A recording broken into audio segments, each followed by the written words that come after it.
내가 율법이나 선지자를 폐하러 온 줄로 생각하지 말라. 폐하러 온 것이 아니요 완전하게 하려 함이라. 진실로 너희에게 이르노니 천지가 없어지기 전에는 율법의 1.1획도 결코 없어지지 아니하고 다 이루리라. 제목 같이 읽어봅니다. 시작. 예수님은 어떻게 율법을 완성하셨나? 산 위에서 무리들에게 팔복의 말씀을 전하신 예수님께서는 그 다음으로 맛을 잃고 또 썩어져가고 빛을 잃어가는 이 세상 속에서 예수님의 제자들이, 주님의 백성들이 소금의 삶, 빛의 삶을 살기를 강권하시고 그렇게 말씀해 주셨습니다. 그리고 나서 17절과 18절 이후에는 어떤 것을 말씀하시냐면 내가 이 땅에 온 이유에 대해서 율법과 관계되어서 설명을 해 주십니다. 그리고 마태복음 5장 20절, 21절이죠. 21절부터 맨 마지막 끝까지는 정말로 율법을 바르게 어떻게 지켜야 되는지를 자세하게 수정해서 오해를 풀어서 정확하게 말씀해 주시고 계십니다.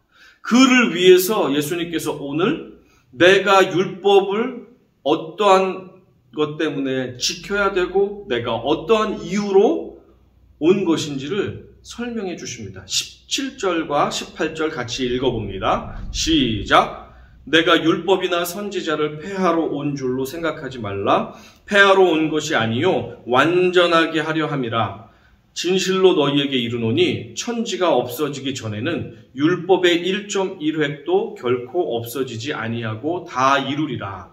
여기서 용어의 정리를 먼저 하겠습니다. 율법과 선지자라는 말이 나오는데 율법이라 하면 모세오경, 창출, 레민, 신, 창세기, 출애굽기, 레위기, 민수기, 신명기를 나타내는 말이기도 하고 또한 선지자라고 말하는 것은 이사야서, 예레미야서, 에스겔서와 같은 선지서를 말하기도 합니다. 하지만 예수님 시대에는 신약 성경이 기록되지 않은 시대였고 구약 성경만 있을 시대였는데 예수님께서 지금 율법과 선지자라고 하는 말씀은 단지 모세오경과 선지서를 얘기하는 것뿐이 아니고 모든 구약 성경, 지금까지 기록되어 있는 모든 성경 말씀을 함축해서 율법과 선지자라고 말씀하고 계신 것입니다. 그리고 18절에 보면 진실로 너희에게 이르노니 하면서 말씀하실 때 원어 성경인 헬라어 성경을 보면 왜냐하면 이라는 뜻을 가진 가르라는 이유의 접속사가 쓰여 있습니다. 한글 성경에서는 번역을 하지 않았는데 우리가 왜냐하면을 넣어서 이 18절을 읽어보면 그 예수님께서 왜 오셨는지에 대한 이유를 찾을 수 있습니다. 다시 한번 18절 왜냐하면을 포함해서 읽어보겠습니다. 시작. 왜냐하면 진실로 너희에게 이르노니 천지가 없어지기 전에는 율법의 1.1획도 결코 없어지지 아니하고 다 이루리라.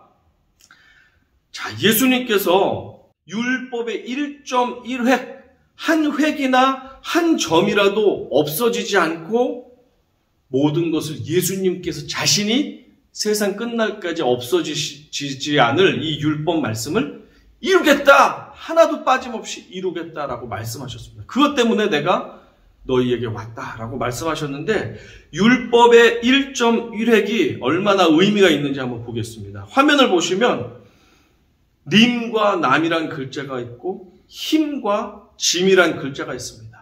님이라는 글자에 점 하나를 찍으면 남이 되죠. 영원히 내 님일 것 같은 사람이 어느 순간 남남이 되어서 떠나가기도 합니다. 영원히 너에게 힘이 되어줄게 라고 약속했던 그 사람이 영원히 나에게 짐이 되어서 남는 경우도 너무나도 많습니다. 이렇게 1.1획 차이로 님이 남이 되고 힘이 짐이 되는 이 세상 속에서 영원히 변하지 않는 말씀, 율법을 예수 그리스도께서 완전하게 이루시고 완성하시겠다. 내가 그 일을 위해서 이 땅에 왔다. 라고 오늘 우리에게 말씀해 주고 계십니다. 사실 사람들이 예수님을 바라볼 때 예수님은 율법을 존중하지도 않는 것 같습니다. 율법을 순종하지도 않는 것 같습니다. 율법을 제대로 해석하지도 않는 것 같습니다. 제대로 가르치는 것 같지도 않습니다. 왜 그렇습니까? 왜냐하면 기존의 바리새인들과 종교 지도자들이 해석했고 믿었고 순종했고 지켜왔고 가르쳤던 그 말씀과 너무나도 다르게 예수님께서는 가르치시고 해석하시고 순종해 오신 모습을 보였기 때문입니다. 그래서 많은 사람들이 예수님은 율법 폐기자다, 율법 폐기론자다 라고 오해를 했던 것 같습니다. 그래서 예수님께서는 내가 이 땅에 율법을 폐하려 온 것이 아니라 오히려 완전하게 완성하려고 왔다라고 완전하게 말씀해 주고 계십니다. 한 가지 예를 들어 보겠습니다. 유대인들과 많은 사람들이 예수님을 율법 폐기자로 오해했던 이유에 대해서 한 가지 예를 들어서 설명해 드리겠습니다. 안식일을 거룩하게 지키라라고 하는 10계명의 제4계명이 있습니다. 이 율법의 핵심은 하나님과의 영적인 만남과 죄충전을 위한 일상의 잠시 멈춤이 될 것입니다. 그런데 바리새인들은 이 안식일을 거룩히 지키라는 율법의 핵심을 안식일에 너 일했어 안 했어? 일했으면 벌받아? 매맞아? 심판받아?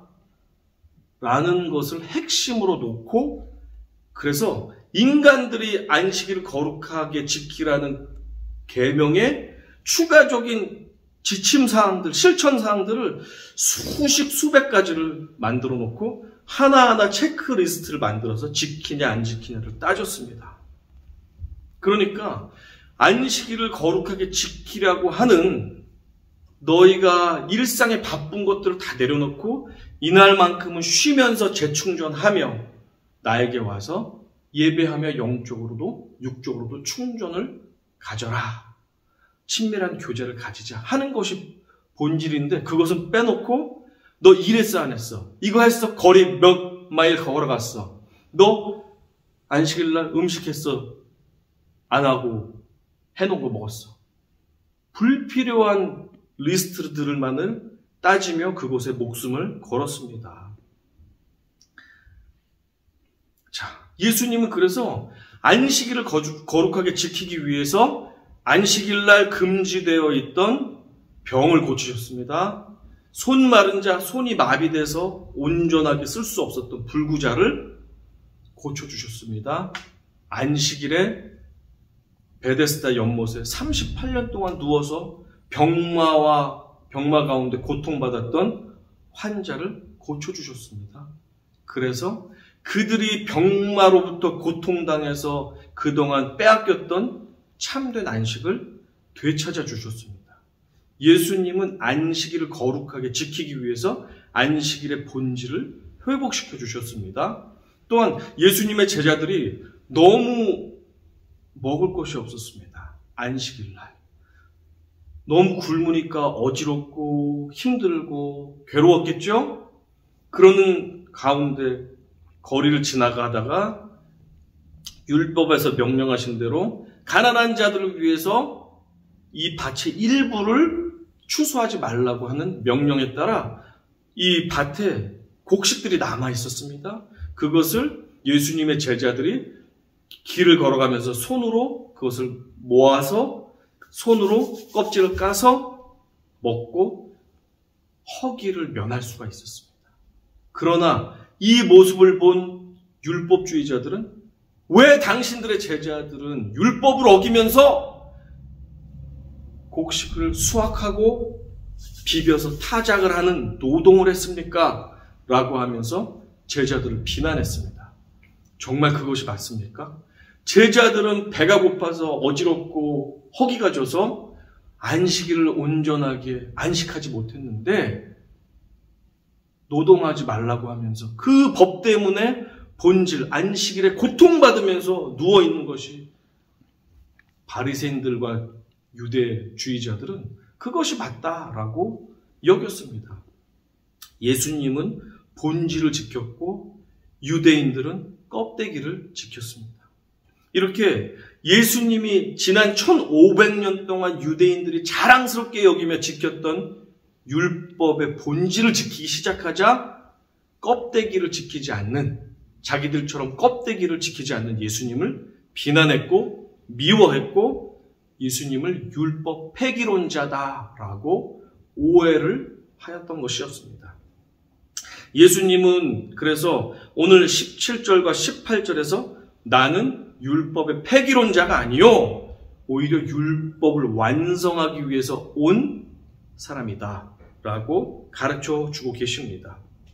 저는 이 제한된 시간 동안에 여러 가지 증거와 이유가 있지만 4가지만을 들어서 예수님께서 어떻게 율법을 완성하셨는지 그 이유가 무엇인지를 간략하게 살펴보도록 하겠습니다.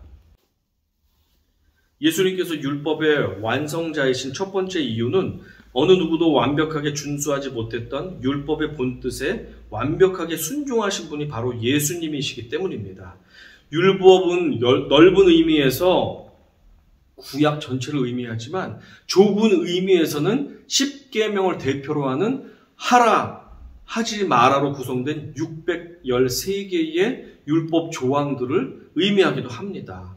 바리새인과 서기관들은 이 613개의 조항에다가 오래전부터 조상 대대로 장로들의 유전인 수천 개의 실천사항들을 추가로 율법에 더했습니다. 그래서 그 무거운 율법의 수만 가지의 조항들을 모두 지킬 것을 강요하였습니다. 하지만 예수 그리스도만은 하나님께서 전해주신 율법을 그 하나님이 전해주신 그 본질의 고유의 목적에 맞게 완벽하게 순종하신 분이셨습니다.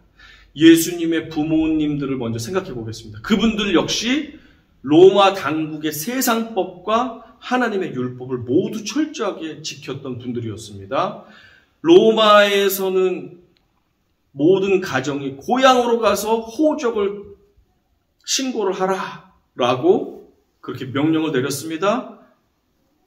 마리아와 요셉은 신혼집을 나사렛에서 차리고 살았지만 고향인 베들레헴으로 가서 호적 신고를 하게 되었습니다.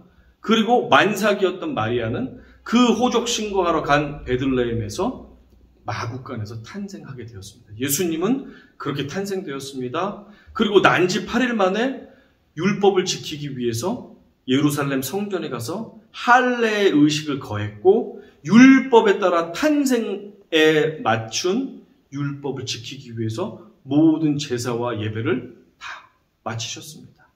예수님의 부모님들도 이렇게 철저하게 지키셨습니다. 예수님 역시 율법에 있어서 철저하셨습니다. 예수님께서는 나병 환자들을 고쳐주실 때 내가 고쳤으니까 끝났다라고 하지 않고 너희는 반드시 제사장들에게 너희 몸을 보이고 율법에서 정한 완쾌되었다는 그 절차에 따라서 율법을 철저하게 지킬 것을 명령하셨습니다. 예수님께서는 율법에 따라 모든 절기를 완전히 지키셨습니다. 그리고 주님은 성전에 납부해야 될 성전세조차도 통과하신 적이 없이 반드시 내셨습니다. 율법에서 자타가 공인하는 전문가인 바리새인과 서기관들, 그들의 경우는 율법을 철저하게 지키는 모습을 보였지만 사실 율법의 요약 중에 요약인 하나님을 사랑하고 이웃을 사랑하는 그것에 대해서는 관심도 없었고 그들의 마음속에는 사랑이 없었습니다. 대신 기계가 물건을 계속해서 기계적으로 찍어내듯이 그들은 그렇게 율법을 삶에서 행동으로 지켜내는 일에 있어서는 자타가 공인하는 전문가였습니다. 하지만 하나님이 원하시는 것은 율법의 그 조항들을 남들 보이기에 대단하다고 칭찬받을 만큼 하나하나 철저하게 지키는 것이 아니라 그것의 본질인 하나님을 사랑하고 이웃을 사랑하면서 하나님 말씀을 씨름하면서 하나하나 지켜내는 삶. 다 못 지키더라도 그렇게 하나님의 말씀을 존귀히 여기고 지키려고 애쓰는 삶을 하나님은 사실 원하고 계셨습니다. 예수님은 그래서 하나님의 본질적인 율법의 뜻을 완벽하게 지키신 유일하신 분이셨습니다.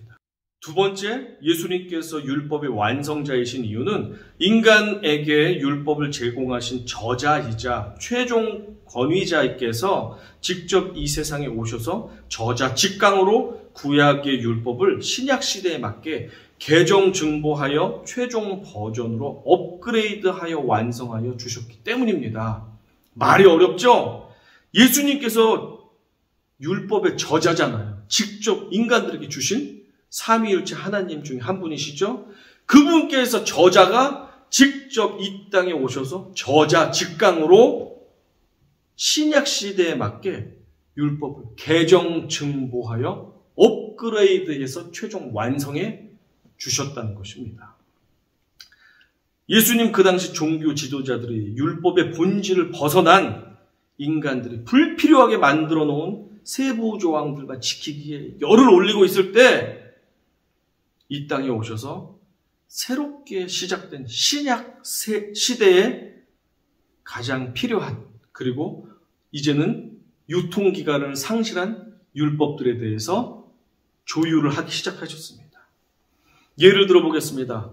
말발굽의 모양이 어떠한가, 이 동물이 되새김질을 하느냐 안 하느냐, 또 기어다니냐 두 발로 네 발로 걸어다니냐 유무에 따라서 세세하게 구분해 놓은 음식법이 있습니다.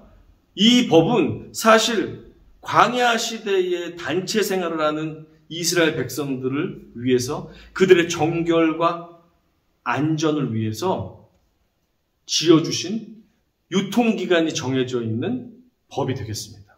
그런데 예수님 시대에는 더 이상 그 법이 유효하지 않기 때문에 유효기간이 끝나버렸기 때문에 예수님께서는 그 음식법이 이제는 더 이상 소용이 없다라는 것을 말씀해 주셨습니다. 그래서 바리새인들이 왜곡된 정결 규례를 가지고 막 난리를 칠 때 예수님께서 하신 말씀은 이 음식법에서도 동일하게 적용됩니다. 예수님께서 이렇게 말씀하셨습니다. 입으로 들어가는 것이 사람을 더럽게 하는 것이 아니라 입에서 나오는 그것이 사람을 더럽게 하는 것이니라. 베드로와 바울 역시 이 사실을 깨달았습니다. 어떠한 음식이든 그게 우상에게 심지어 바쳐졌던 음식이라 할지라도 그 음식이 사람을 더럽게 하지 못한다. 라고 우리 신앙의 지도자들은 우리에게 깨닫게 하셨습니다. 또한 제7일인 토요일이 안식일로 규정되어 있었던 구약의 안식법이 있죠. 토요일 제7일이 안식일이었습니다. 거룩하게 지키는 날은 토요일이었습니다. 그러나 예수님께서 인류의 구원자가 되셔서 오셨고 십자가에서 안식일 전날인 금요일날 숨을 거두셨습니다. 토요일날 무덤에서 거하셨습니다. 그리고 일요일날 부활하셔서 우리의 영원한 구세주가 되어주셨습니다. 그렇기 때문에 예수님의 제자들과 초대교회의 모든 경건한 성도들, 그리고 2000년이 지나는 이 믿음의 선배들과 모든 건강한 교회들은 안식일을 토요일이 아닌 일요일, 주일로 거룩하게 구분하여서 지킵니다. 그러나 지금도 유대교를 비롯해서 소수의 종교 교파들은, 이단들도 많죠. 그들은 토요일이 성경에 문자적으로 나와 있는 안식일이기 때문에 토요일 날 예배를 드려야 된다고 지금도 주장합니다. 그것은 예수님이 오셔서 자신의 생명까지 바쳐 죽으시면서 예수님께서 개정해 놓으신 안식일의 날을 예수님을 무시하고 거부하고 나는 여전히 이런저런 이유로 성경 나와 있는 토요일의 안식일을 지킨다라고 하는 것은 어리석은 일입니다. 잘못된 일입니다. 예수님께서 오셔서 바꾼 개정해 놓으신 율법을 이들이 무시하는 일이 되겠습니다. 예수님께서는 이렇게 율법을 신약시대에 맞게 개정해 주시기도 하셨습니다. 예수님은 또한 율법의 근본 목적이 준수될 수 있도록 율법을 업그레이드 해 주셨습니다. 살인하지 말라, 간음하지 말라라는 율법의 경우 때로는 사람들이 인간들 앞에서 겉으로는 웃고 겉으로는 친절하고 겉으로는 매너 있고 상냥하지만 사실 그 속에서는 저 상대방을 수백 번, 수천 번 미워하고 칼로 찌르고 주먹으로 때리고 하면서 수없이 마음속에서 살인죄를 저질렀던 것 있었습니다. 그리고 간음하지 말라는 그 말씀에서도 사람들이 굉장히 점잖고 경건하게 보이지만 그 마음속에는 남자를 볼 때, 여자를 대할 때 그 마음속에서 음란한 행위를 하고 간음을 저지르고 온갖 추태를 부리고 더러운 죄악을 저지르면서도 거룩한 척, 홀리한 척, 겉으로는 화려하고 경건한 모습으로 위선을 떨었던 것, 예수 그리스도께서는 이것에 대해서 업그레이드를 해주셨습니다. 너희 마음속으로 짓는 살인죄, 너희 마음속으로 간음하는 간음죄, 그것도 죄야. 여러분들 회개해야 됩니다. 라고 예수님은 이 율법을 더욱더 업그레이드 하셔서 완성해 주셨습니다. 그래서 이처럼 율법의 저자이자 최종 권위자이신 예수께서 직접 이 땅에 오셔서 저자 직강으로 우리에게 율법이 개정, 증보 또한 업그레이드 되게끔 새롭게 선언해 주고 완성해 주셨습니다. 이것이 두 번째 이유입니다. 자, 세 번째 이유입니다. 예수님께서 율법의 완성자이신 세 번째 이유는 예수님은 율법의 요구인 인류의 죄값을 십자가 위에서 대신 지불해 주신 유일하신 분이시기 때문입니다. 하나님께서는 출애굽한 백성들을 위해서 모세를 세우셔서 이 하나님의 통치와 다스림을 받아야 되는 이들에게 무엇이 거룩이고 무엇이 죄인지를 알게 하시려고 하나님 백성들의 삶의 원칙인 율법을 모세를 통해서 제공해 주셨습니다. 하지만 그것만으로 끝난 것이 아니라 동시에 아론을 대제사장으로 세워서 율법을 어기고 범죄했을 때 너희들이 하나님 앞에 설 수 없다. 그러나 하나님 앞에 설 수 있는 방법이 있는데 그것은 너희 죄의 피값을, 생명을 지불해야 된다.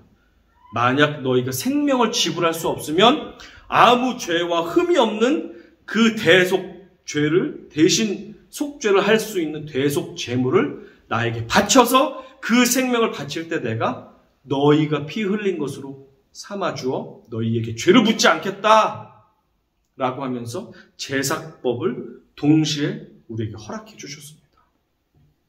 자, 이것은 예수님께서 율법을 주신 이유는 그래서 이것이 죄고 이것이 거룩인데 너희가 이 죄악을 지었을 때 대속죄물, 죄 없는 흠 없는 대속죄물이 너희 대신 생명을 잃게 되면 내가 그것을 너희 회개로 보고 용서해 주겠다라고 하셨잖아요.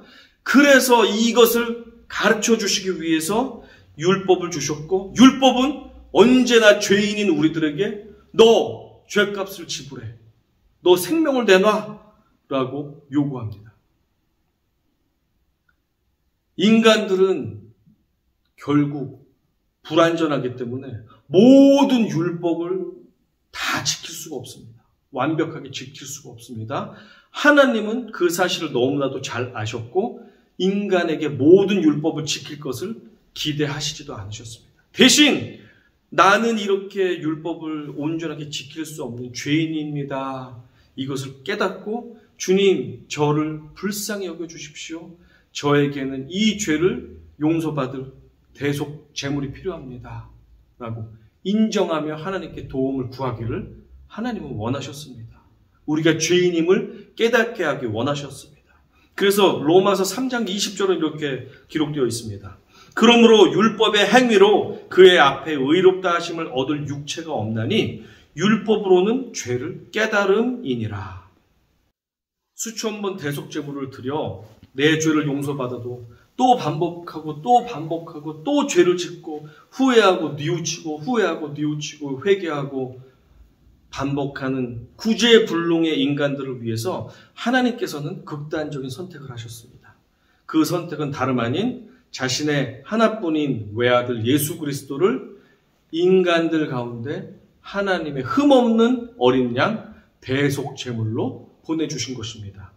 그래서 아무 죄 없는 하나님의 어린 양 예수께서 율법의 요구인 죄값을 치르라고 하는 율법의 요구를 지불하시기 위해서 우리를 위해 죽기 위해서 이 땅에 오셨고 정말로 순종하시고 자신의 생명을 우리의 죄값을 지불하기 위해 지불해 주셨습니다. 그래서 검사인 율법이 더 이상 우리들 스스로가 죄값을 지불해 달라고 하는 하늘의 대법원 판사이신 하나님께 요구할 수가 없게 되었습니다. 왜냐하면 하나님의 아들이 우리의 죄값을 이미 지불해 주셨기 때문입니다. 이미 내 아들 예수가 김요한의 죄값을 위해서 십자가에서 모든 죄값을 지불했음 쾅쾅쾅 사건 종료라고 하면서 이 사건을 종료시켜 버리셨습니다. 나를 대신해서 죽어주신 대속제물 예수 그리스도의 목숨은 비싼 양이나 소의 죽음과는 비교가 되지 않습니다. 설령 내 사랑하는 친구나 부모님이 나를 위해 죽었다고 해도 그 값과는 비교가 되지 않습니다.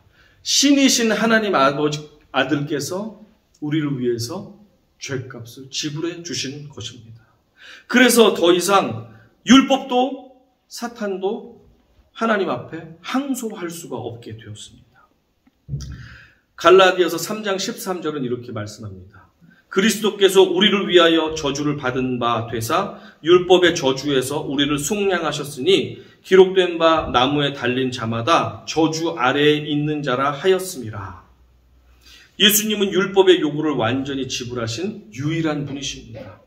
자, 마지막 이유입니다. 예수님께서 율법의 완성자이신 이유는 예수님이 바로 선지자들이 오래도록 예언하였던 오실 그 메시아의 실제 인물이기 때문입니다. 그래서 예수를 가리켜 메시아 예언의 성취자라고 합니다. 구약의 참 선지자들은 시대를 막론하고 하나님의 메시아가 오셔서 만백성을 죄와 사망으로부터 구원할 것임을 한 목소리로 예언하고 있습니다.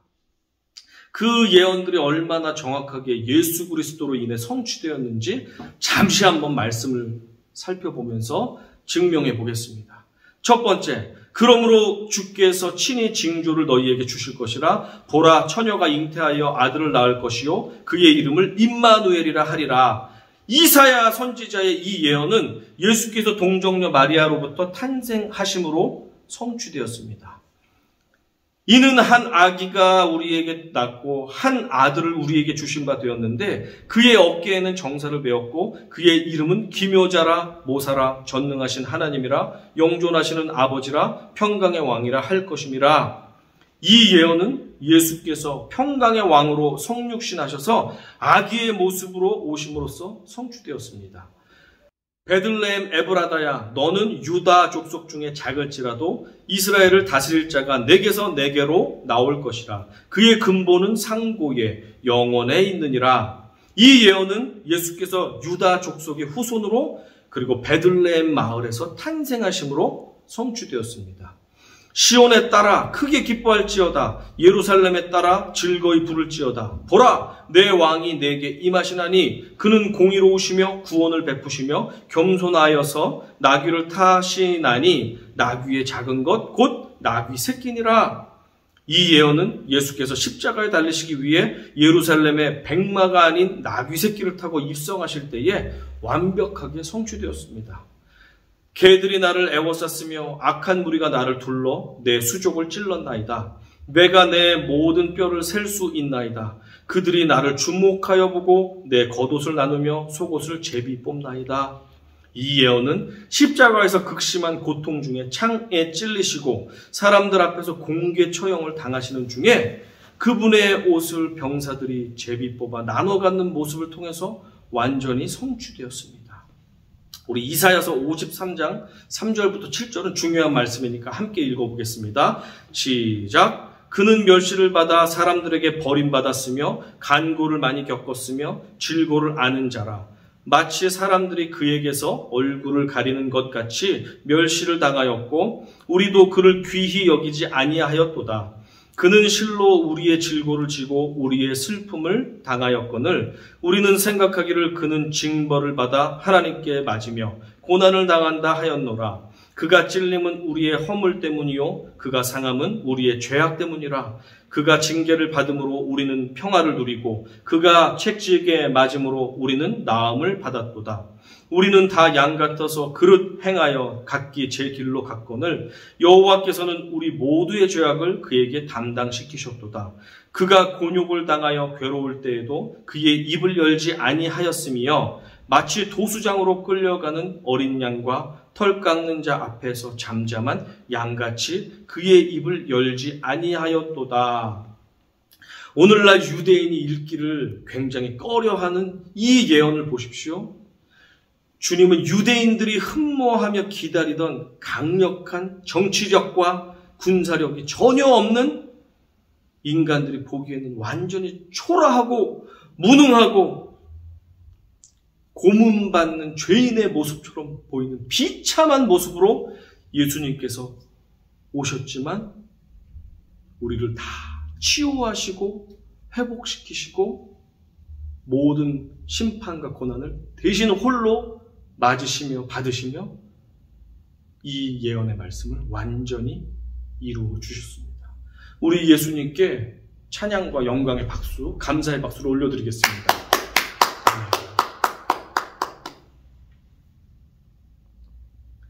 율법 폐기자라는 오해에도 불구하고 예수 그리스도는 참된 율법의 완성자이심을 자신의 삶과 죽음을 통해서 여실히 증명해 주셨습니다.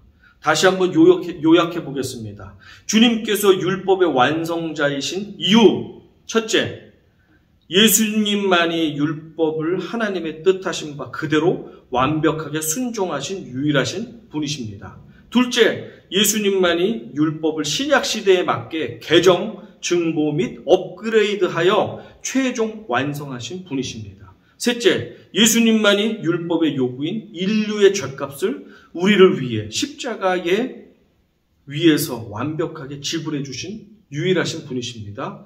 마지막, 예수님만이 메시아 예언을 완벽하게 성취하신 실제 주인공이십니다. 그렇다면 이렇게 예수님께서 목숨을 바치시고 생명을 바치셔서 우리를 사랑하셔서 율법과 선지자의 말씀, 성경 전체를 완성해 주신 그 성경 말씀을 우리가 어떻게 지켜나갈 수 있겠습니까?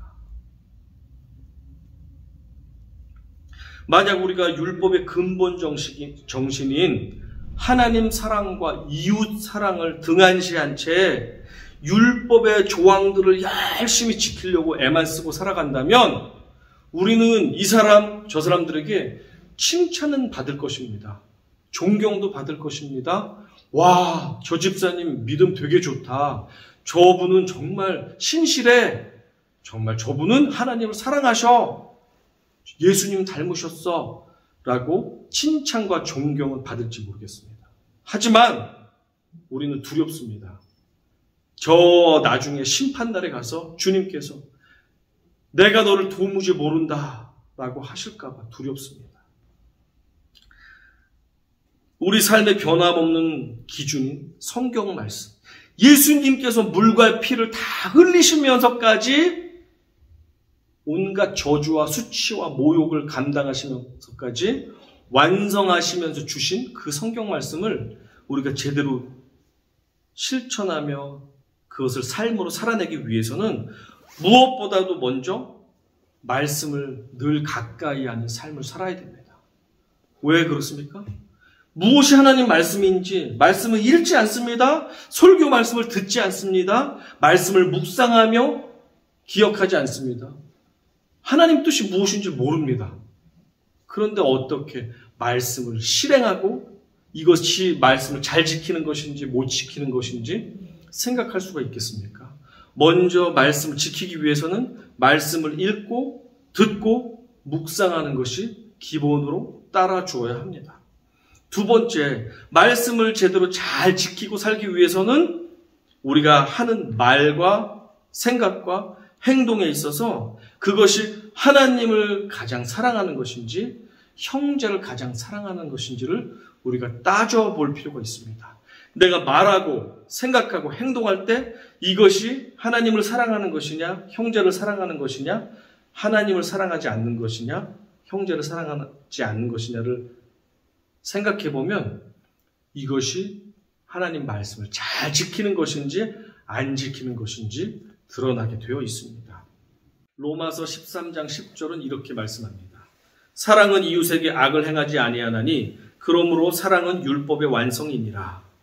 성경 말씀의 최종 요약은 하나님 사랑과 이웃 사랑으로 귀결됩니다. 사랑으로 행하는 모든 것은 그래서 성경 말씀에 부합됩니다. 마지막으로 하나님의 말씀을 잘 지키는 삶은 나의 힘을 빼고 성령께 우리의 삶을 맡기는 삶을 살 때 우리는 하나님 말씀을 잘 지키는 삶을 살 수가 있습니다. 물에서 뜨기 위해서는 우리 몸에 주었던 모든 힘을 완전히 빼고 물에 몸을 맡겨야 되지 않습니까? 마찬가지입니다. 우리가 계획했던 모든 계획과 우리의 생각과 우리의 의지와 우리의 욕심과 우리의 야망들을 완전히 힘을 빼십시오. 내려놓으십시오. 성령님께 모든 것을 맡기시고 성령님이 인도하시는 삶을 살아갈 때 우리는 비로소 물에서 뜨듯이 성령님이 이끄시는 삶, 성령님이 주시는 그 말씀을 순종하는 삶을 비로소 살 수 있게 됩니다. 말씀과 동행하는 삶이 우리에게 필요합니다. 하나님 사랑, 형제 사랑을 늘 우선적으로 고려하는 삶이 필요합니다. 그리고 내 힘을 완전히 빼고 성령님께 내 삶을 맡기는 삶이 필요합니다. 그럴 때 우리는 알게 모르게 하나님께서 예수 그리스도께서 자신의 생명까지 다 바치면서 우리에게 주셨던, 우리에게 완성하시면서 주셨던 그 말씀을 온전하게 지키는 주님의 자녀들과 주님의 제자들이 모두 될 것입니다. 이러한 삶 모두가 살게 되기를 간절히 축원하고 축복합니다. 아멘.